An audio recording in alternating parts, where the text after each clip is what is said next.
अब हर कोलगेट 150 ग्राम पैक में मिले मस्ती, magic, fun for all, free bouncy ball.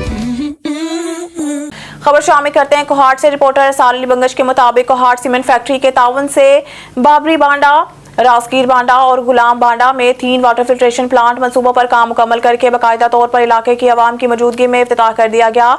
इफ्तिताह Kohat cement factory के CSR माहिर किफायतुल्लाह ने वेलफेयर कम्युनिटी के सदूर के हमरा किया। इस मौके पर बाबरी बांडा वेलफेयर कमेटी के सदर हाजी मलिक अरशाद अफरीदी, मलिक अलाउद्दीन, गुलाम बांडा वेलफेयर कमेटी के मेंबरान अयाज खान, खान सईद, राजगीर बांडा कमेटी मेंबरान मलिक हबीबुल्लाह, मलिक अशतर अलावा दीगर इलाका मौजूदीन भी मौजूद थे। इफ्तिताही तकरीब से खिताब करते हुए कोहाट सीमेंट फैक्ट्री के CSR माहिर किफायतुल्लाह ने कहा कि कोहाट सीमेंट फैक्ट्री तालीम सेहत के साथ साथ तकरीबन हर शोबे में काम कर रहा है और कोहाट सीमेंट फैक्ट्री इनफरादी कामों की बजाय इज्तिमाई कामों को तरजीह देते हैं। यही वजह है कि आज बाबरी बांडा, गुलाम बांडा और राजगीर बांडा में RO वाटर फिल्ट्रेशन प्लांट मंसूबों पर काम मुकम्मल किया गया है। आखिर में बाबरी बांडा वेलफेयर कमेटी के सदर हाजी मलिक अरशाद अफरीदी और दीगर मिशरान ने कोहाट सीमेंट फैक्ट्री इंतजामिया का शुक्रिया अदा करते हुए कहा है कि हम कोहाट सीमेंट फैक्ट्री के इंतहाई मशकूर हैं कि उन्होंने कम्युनिटी की निशानदही पर हमारे इलाकों में 3 RO वाटर फिल्ट्रेशन प्लांट मंजूर कराए और हम उम्मीद रखते हैं कि आइंदा भी कोहाट सीमेंट फैक्ट्री